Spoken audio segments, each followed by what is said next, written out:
Hi and welcome to my final presentation. Before beginning this course, I had a lot of misunderstandings between sex and gender and sexuality overall. With sex and gender, I just assumed that they meant the same thing. I meant that they both meant like, I'm a woman, I'm a man. But later on I understood that sex is like the birth, like it's like your given birth gender, while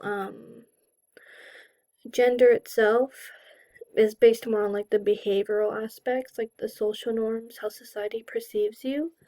I always thought that they meant the same thing, that there's no difference. Through sexuality, I always knew that there's various types of sexualities through GSA, but I never really understood like the different types. The most I ever learned about was like gay, lesbian, bisexual, transgender. I never really learned about anything else. I've heard the term asexuality. Mainly in high school, I heard the term sexuality, like asexuality, a lot, but I never really understood what it meant. I I um I was told that asexuality is basically a person that has no attraction, and to me that when I thought of that, I'm like, oh, that's not possible. And understanding identities, I never really saw the importance of that. I never really understood how like understanding one's identity, your own self and others, and being respectful towards it was really like a really significant thing.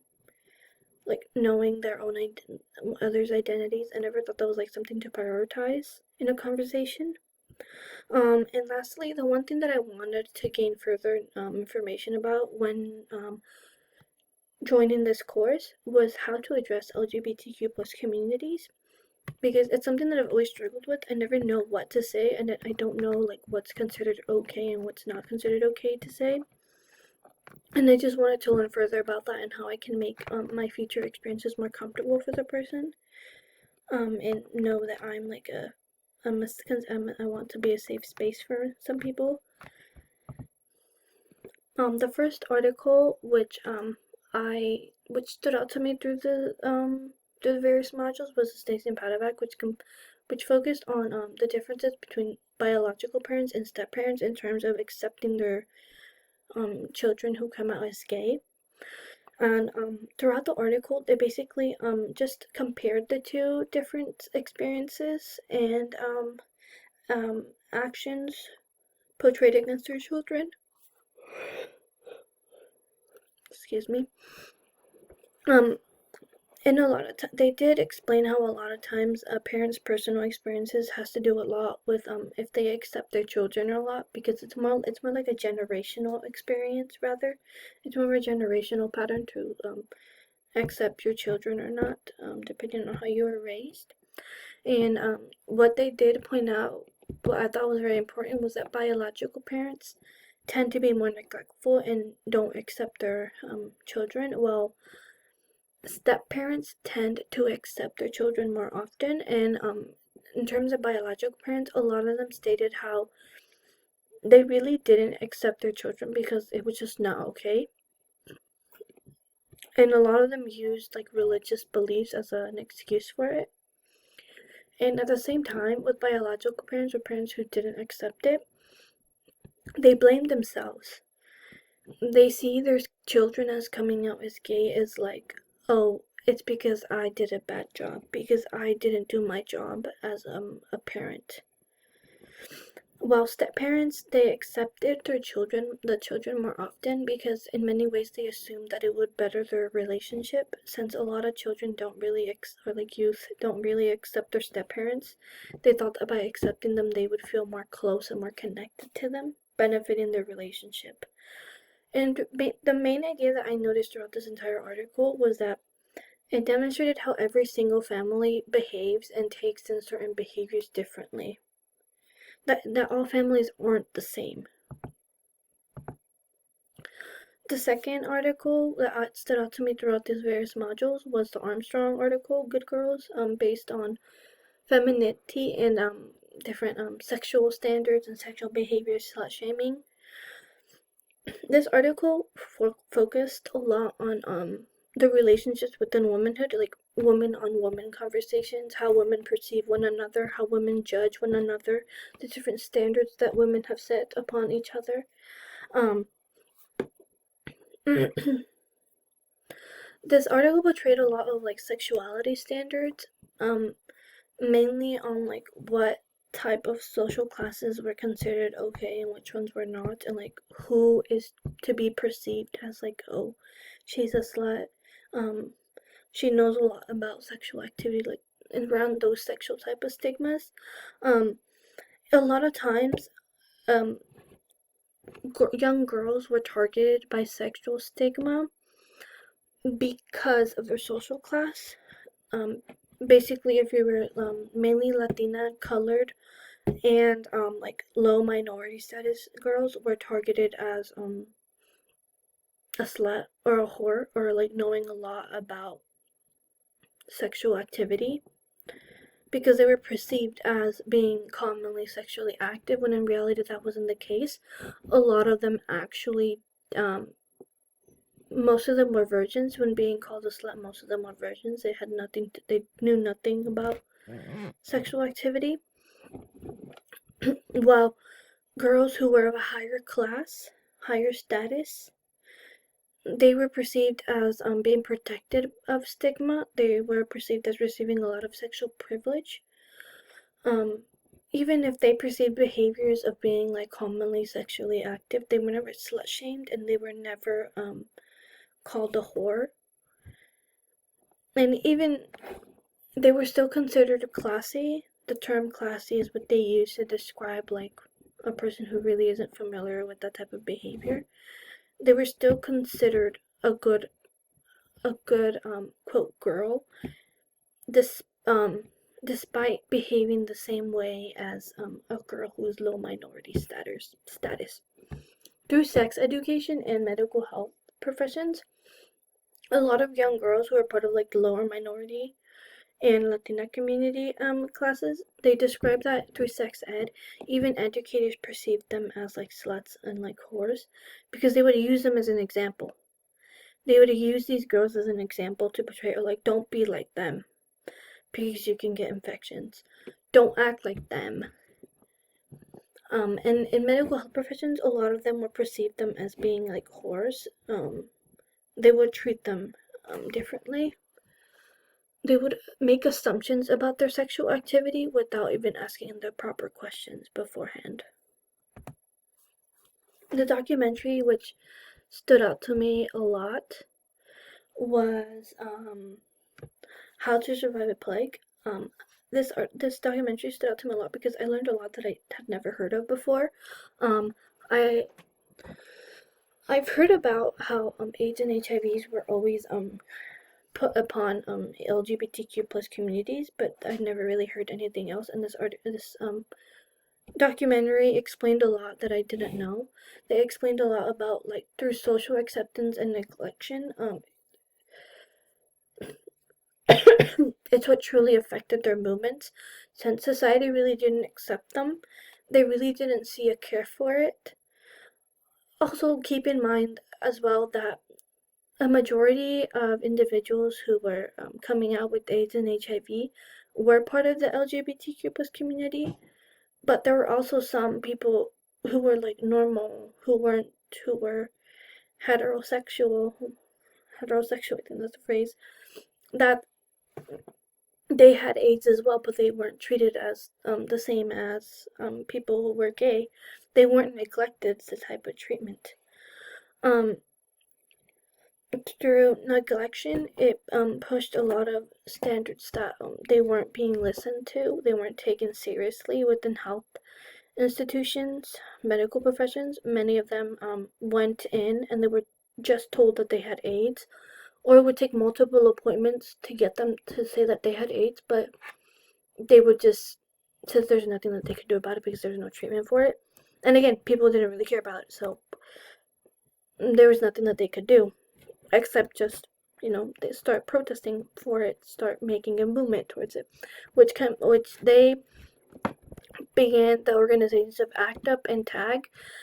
ACT UP was more based on like the whole campaign itself, the overall goal. which was to find a proper treatment, to fight back, to get better health care, the need of better healthcare within gay and LGBTQ plus individuals, the need of institutional companies to understand that they need to start doing research on these various illnesses so they can find a cure, the need that they need to be taken seriously, that it's not just a simple little disease, that it's killing thousands and thousands of people each day. Well, Tag branched off of ACT UP when they started to all split up, since a lot of like their movements weren't really meeting up, so many branched off. Tag was focused more on finding out the researching to get that treatment, which eventually they did obtain a good treatment themselves through research and their own fundings. Overall, this entire documentary focused a lot about institutional health barriers. Through the article in Module 17, the article explained the different types of discriminations that they faced, that a lot of these individuals themselves within this documentary faced, which is like not being taken seriously, harassed, discriminated against, joked about, being neglected healthcare just because they were gay, being kicked out of healthcare environments. One thing that stood out to me a lot within lecture 17 was explained about social forces, how it impacts biological processes in healthcare.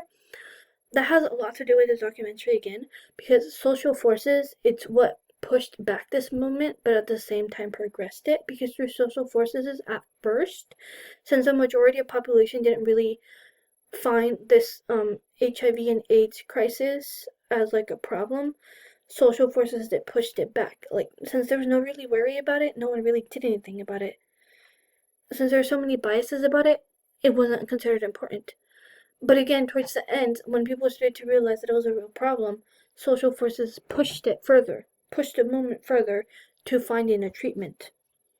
I'm putting out various different perspectives on media, because media again was a major component to how these protests and movements were perceived.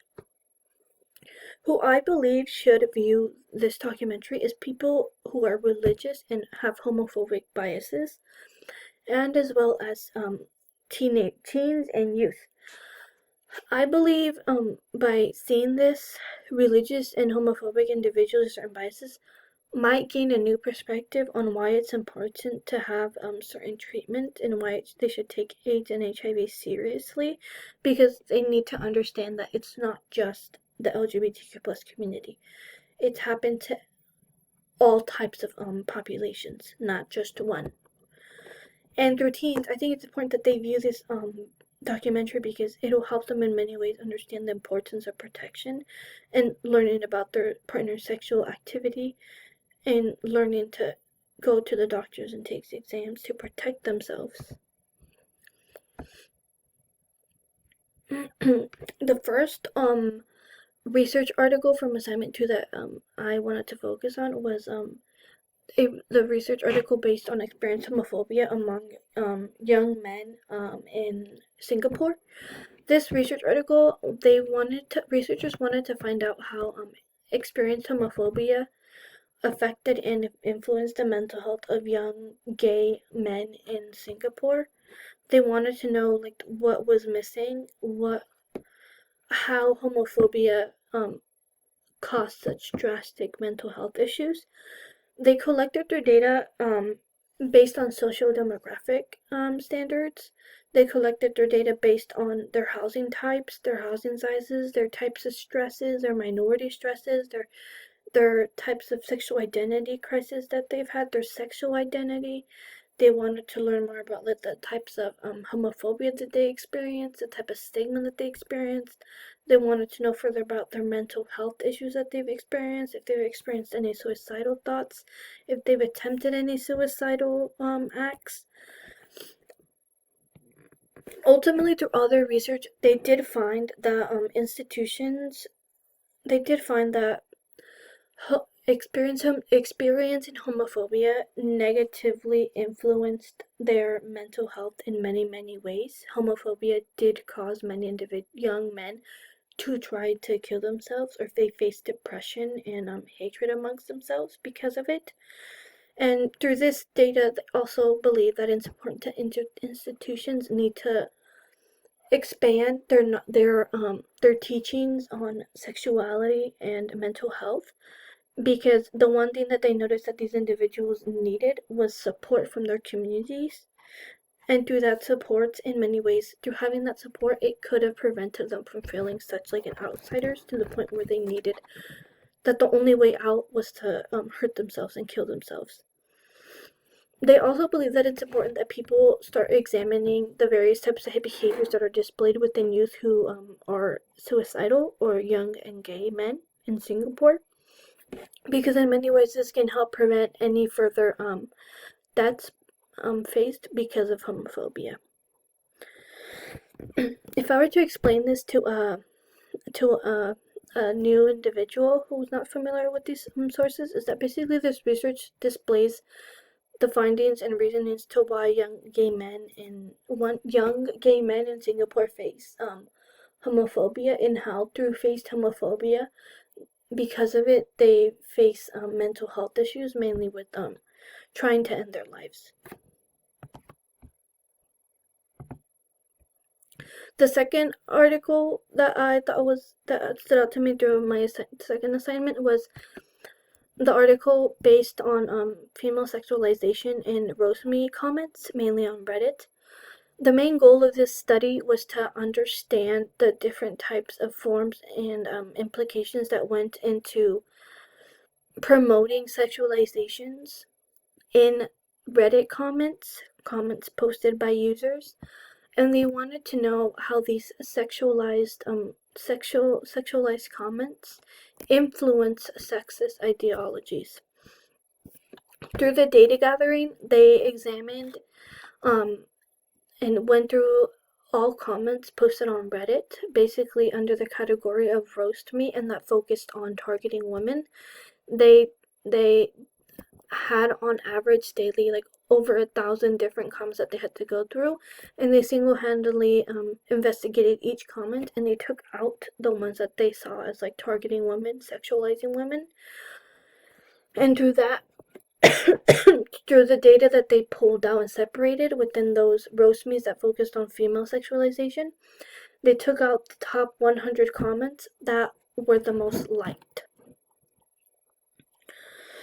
And what they found was that a majority of these sexualized comments were influenced by sexual ideologies through targeting the woman's body figure and targeting the woman's behaviors and practices, basically on how the ways they would act in sexual activity.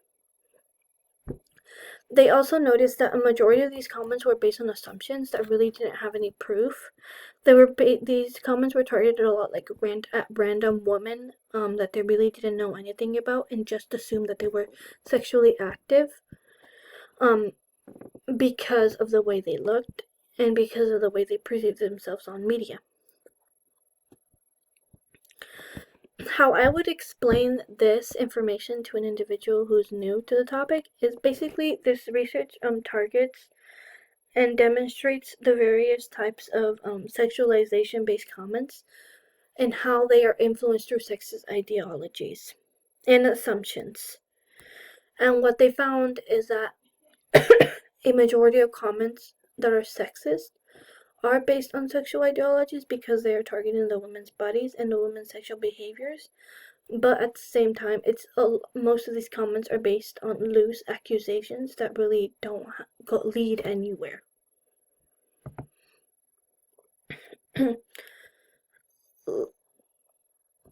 Lastly, the last article that I thought was important that stood out to me for my second assignment was this research article done in Australia, and it's based on they wanted to figure out how social support affirms one's identity further, how through social support affects how proud they feel about themselves, how proud they feel about their identity, how they view themselves. They collected their data all throughout Australia, and most of it was done through media. through an online survey. They were anonymous. And for their research data collection, they focused on 2 questions. The first question focused on examining their own experiences on how through social support affected their identity acceptance. And the second question focused a lot on about like what they believe influences influences one's identity and how proud they may feel about it. Through the data that they collected, they noticed that there were 3 perspectives. There were individual perspectives, like levels that portrayed the type of acceptance that they had. They focused on individual level, on institutional level, and on an interpersonal level. And all throughout these various levels, they focused on the different types of confident levels that they felt. Many noticed that through community support, they felt more confidence. Their confidence built. They felt more understanding of themselves, and in many ways they felt proud and pride of who they were. They didn't feel shame in many ways. Most of them learned to not feel shame through social support. Through relationships, with their partner being accepting and supportive of who they were, they felt more comfortable in themselves. Through communities, if the community was positively supporting them, they felt more comfort. Well, if they faced any neglect, they automatically felt shame amongst who they were, therefore neglecting their identity. They also explained in many ways how through policies and institutions, by making their communities more visible, loosening certain regulations to influence positively their communities. In many ways, it influenced their identity through finally being able to be seen. Overall, if I were to explain this data to a youth or a person who has no idea what I'm talking about, basically overall, researchers wanted to know how social support influences how an individual accepts or neglects their own identity. They wanted to know how social support affects how proud they feel about themselves, and how and how they don't feel, how it helps them not feel shame of who they are. And they ultimately found that through social support in various different levels, it influences their acceptance positively. It pushes their acceptance further. It through social support, it makes them feel less shame and more pride in who they are.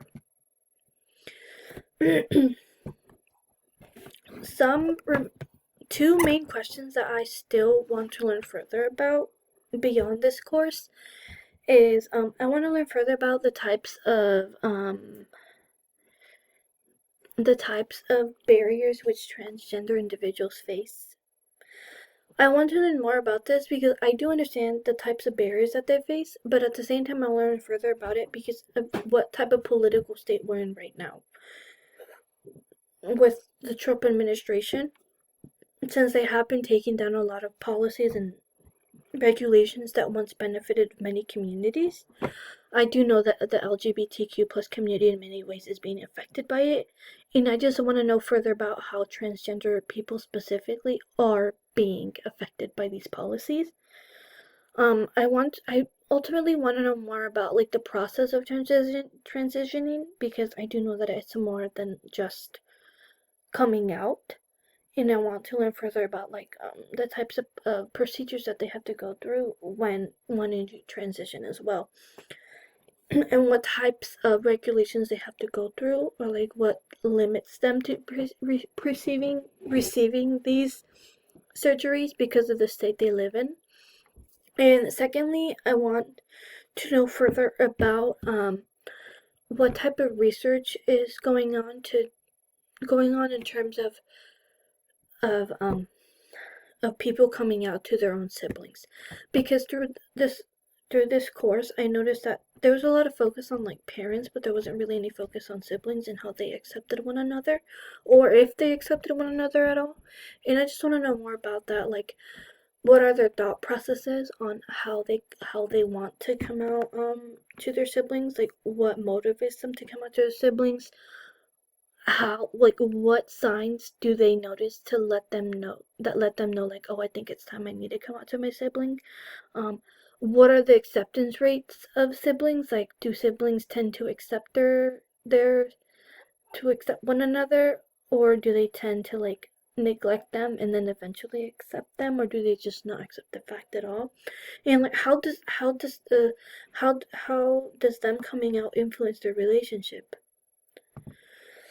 The main key takeaways that I had from this course is that the process of transitioning goes beyond coming out again, that it has a lot to do with the type of medical procedures that they have to go through.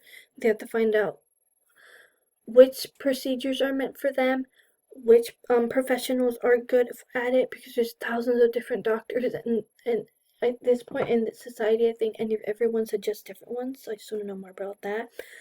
The changing their identity, changing their lifestyle, how they're treated after, because a lot of them face discrimination because of the gender they switched to, because of the gender they they know they are.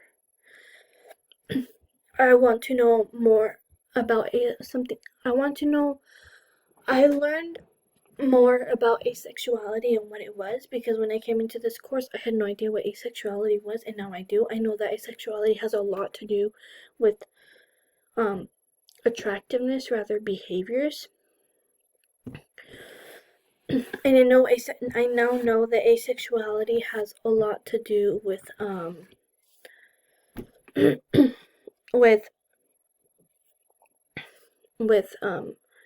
never really feeling that attractiveness to anyone, that like not being, it's not focused on the aspect of being okay with being single. It's more focused on like they've just never felt those feelings, and that it's normal, and that it's okay, and that it does exist.